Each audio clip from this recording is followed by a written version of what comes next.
Yeah. Twins pod. So anyway, part of what I did in 2014, 2015, 16, 17, I culminated from 2018 to 2022. I taught national security, the whole national intelligence community, what that looked like, roles, responsibilities, missions, structure, people, etc. The whole intel community, the whole national security apparatus. So this is kind of like an outline of who's who, right? Whether it's Article 1 branch of government that has oversight, armed services committees, intel committees, Article 3, the FISA court, right? And then Article 2, all 18 agencies, the State Department capabilities, as well as the DOD, right? Writ large. So I taught that. I taught a national intelligence course. I taught the intel support to multinational operations. And I taught, what was the other one? Intel analyst course. That was a 2-week course. So the people that I was teaching were students that are going to be intel analysts within all those agencies. Wow. Okay. FBI, CIA, the Navy, of which you were part of. Yeah. The Marine Corps. Yeah. Department of the Navy. Exactly. So all these different students, right? So I'm not the dumbest guy in the room. Okay? Yeah. Not the smartest, but definitely not the dumbest. So anyway, That would part of be that, Hunter. yeah, the dumbest man I know. So anyhow, as I taught some of that stuff, I may know a little thing or two, but I only rely on open source, publicly available information that I put together in the last 24 hours because it's in my personal time. I can provide you all this. So one of the documents that people rely on as an intel analyst, I'm getting to something here. This is the serious part of the interview. Okay. This talks about Intel Community Directive 203, analytic standards. So there's a methodology behind conducting intelligence analysis, right, at the strategic level. And in that, I want to highlight a few things. When you're an intel analyst, this is what is expected of you. John Brennan. Guidelines. Chris Wray. Jim Comey. Guidelines. Standards. There's 5 of them. Objective. Okay? Need to be objective, not subjective. 2, independent of political consideration. That's very important. Analytic assessments must not be distorted by nor shaped for advocacy of a particular audience, agenda, or policy viewpoint.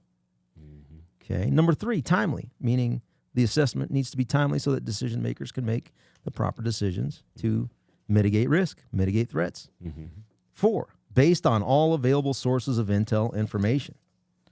We're going to talk about that in January 6th discussion. Hold that, put that in your pocket. Okay. And then the last one, implements and exhibits analytic tradecraft standards. And there's subcomponents. So you got to properly describe your quality and credibility of your sources, data, and methodologies. Make sure it's accurate, complete. Determine whether there's possibility for denial and deception, right? The currency of the info. And lastly, you got to assess the source, access, validation, motivation, possible bias, and or expertise, such as the olfactory expertise. Right. There was no expertise. I'm seeing he's slipping over here on me. You didn't sleep last night, huh? I ain't been sleeping for like the last couple of years. Let's get motivated, man.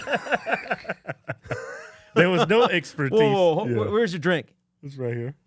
Before I continue, I know that was deep. Yeah. Well, it's a great How deal. deep was it? It's real deep, balls deep. Nah, I don't do balls deep. I go neck deep. So whenever anybody's conducting an investigation, it's a great deal of ethics. Yeah.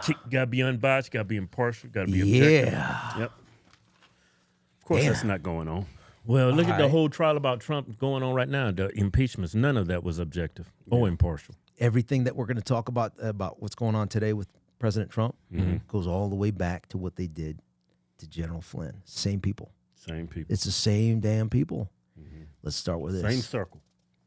So, remember Rick Grinnell, acting director of the National Intelligence? He used to be the ambassador to Germany for Trump, President Trump. Oh, okay. So he was acting director for a little bit. During his time, he declassified some documents. This one's a pretty spicy one. I bet he declassified for a reason. Now we're getting into jalapenos, baby. Okay. It's getting spicy.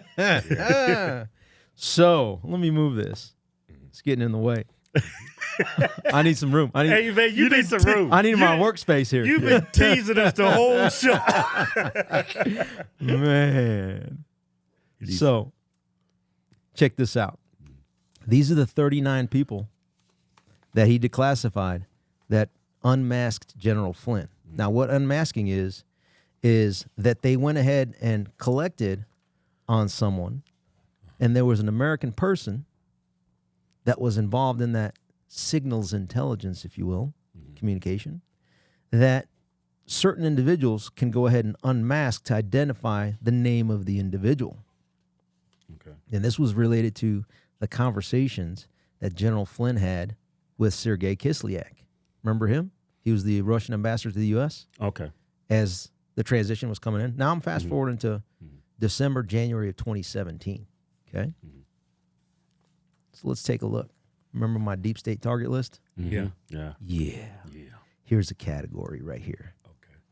So the 39 individuals that unmasked General Flynn illegally, unlawfully, solely because of political grudge. No, they used deception to investigate him? Don't tell me that. I don't believe that. Remember 2016? Yeah. Remember who was controlling the RNC at the time when President Trump was basically running the boards in the primaries? RNC. Who? The RNC chair was Reince Priebus. Remember these names? Your brain is like an encyclopedia. Let's do this AI. I'm a supercomputer. I'm just slow rolling in. I like your method. You teasing the hell out of everybody. I used to teach for 3.5 years. Okay. And then I applied that teaching skills. Yeah, this is Chat GPT right here. Yeah. I like the way you're bringing out each piece of information, because a lot of people is ignorant to a lot of these things, and you methodically showing each piece by piece, and you leave them breadcrumbs along the way so people can follow and understand how. No, because there's a lot. Understand the corruption. 10,000 plus 20,000 hours on us. Yeah. Massive corruption. You did what Congress should be doing. Oh, easy. Some people call me the people's liaison to the House of Representatives. Yeah. The people, the delegate at large. Yeah. Representative at large. Right. But to go back to this, so July 2016 is when the convention was, right? Basically 8 years ago, next month. As we go into the RNC convention now, this all I'm going to talk about now really is relevant going into it. Because in 2016, they were going to have a floor fight potentially to make sure that Donald Trump did not secure the nomination in 2016. And who's the they? You got Paul Ryan, who's the Speaker of the House. Yeah. He's a very known and deliberate recipient of a syndrome called TDS. Yes, right? definitely. And then you got another one, Reince Priebus, who was the chair of the RNC. Another person that I want to introduce is the Senate Majority Leader at the time, good old Mitch McConnell. Good old Mitch. I wonder if there's Turtle face. I wonder if him and Hunter, because on X and Twitter you see like Cocaine Mitch and all that. I wonder if he was doing that same stuff with Hunter. Hang it out together, huh? Cocaine Mitch. Yeah, it was. I mean, Hunter's inhale is probably like this. Yeah. Mitch is probably like, if that. Anyway, This is crazy, man. I'm a hyperventilate. I over thought here. this started when he was, running for president. It goes way farther back than that. That's crazy. Wait, you want the 50-year version? I thought you only wanted the 1.5 hour. Hey, if you can. I can do 40 hours on this. Yeah, I'm sure. I bet you can. I bet you could do 2 weeks on this. Yeah. We could do 80 14 parts 80-hour of this. course. Yeah, we could, but my producer's got to catch a flight in 3. That's not my problem. That's his problem. You can catch the next flight because I'm going to be bringing heat. He's going to want to catch the next flight. But anyway, let's get back. Let's get back into it. So, Reince Priebus is from a place called Racine, Wisconsin, right? He used to be the chair of the RNC. Before that, the chair of the Wisconsin GOP. Before that, the chair of the 1st Congressional District GOP in Wisconsin. And guess what congressional seat Paul Ryan represented? That same one. And guess where the Speaker of the House, the longest standing Speaker of the House, an American Republican of any state, Robin Vos, represents? That same area. And guess what, when you look a little bit farther back? Paul Ryan's chief of staff, Reince Priebus, and Robin Vos all went to Whitewater College together. But guess what? Not only that, They were college roommates. Yeah. That's crazy. You see how this plays out? Imagine what text messages and emails would disclose Right. over the last 8 years amongst those three. Yeah. Right. I think of the term seditious conspiracy. Yeah. But I get ahead of myself. Yeah. Take So, your time. I'm going to take my time. I'm living the foreplay. Let it marinate a little bit. Yeah, marinate. Yeah, let it marinate. Yeah, people listen to this podcast. Oh, I'm not leaving. This is getting hot. Should we go to commercial break? Not yet? Okay. Yeah, give a little bit more. Let's egg them a little bit more. So you want more than the tip? Yeah. Okay. Yeah. Okay. Yeah. A little bit more. More than tip. How deep? Neck deep. Well, hold up. We got to first go balls deep before we go neck deep. Yeah. And you got to get the head in there first. You can't skip none of those. Yeah. That's right. So think back then. Imagine you two, you're Donald Trump, 2016 July, in the RNC, going in the RNC convention.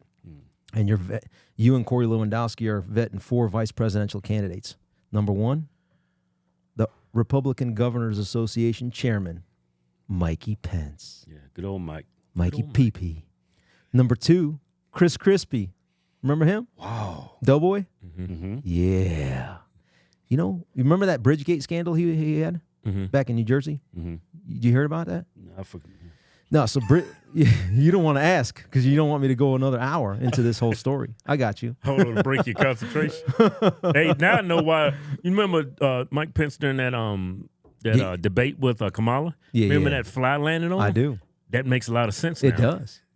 Yeah. What attracts flies? Shit. Yeah. Look, everybody, inflation is out of control, and this problem's only going to get worse. Can't have all your eggs in one basket, especially when you got people like Sleepy Joe holding the basket in the White House. That's why me and Kevin are always diversifying our assets. That's the kind of diversity, equity, and inclusion we like. Yeah. The value of silver, gold has been steadily rising, while the value of the American dollar has been falling. Because what? Inflation. Because our government sucks. Now, y'all, purplebar.com is changing the game, making it easy for all of us to protect our financial futures. Look how cool these gold and silver bars are. Patriotic engraving on there, too. Look real nice. The bars are perforated so they can easily break apart and can be conveniently exchanged if the dollar collapses. Go to purplebar.com and use promo code Hodgetwins and you get 5% off gold bars. And you get 10% off silver bars. Yeah.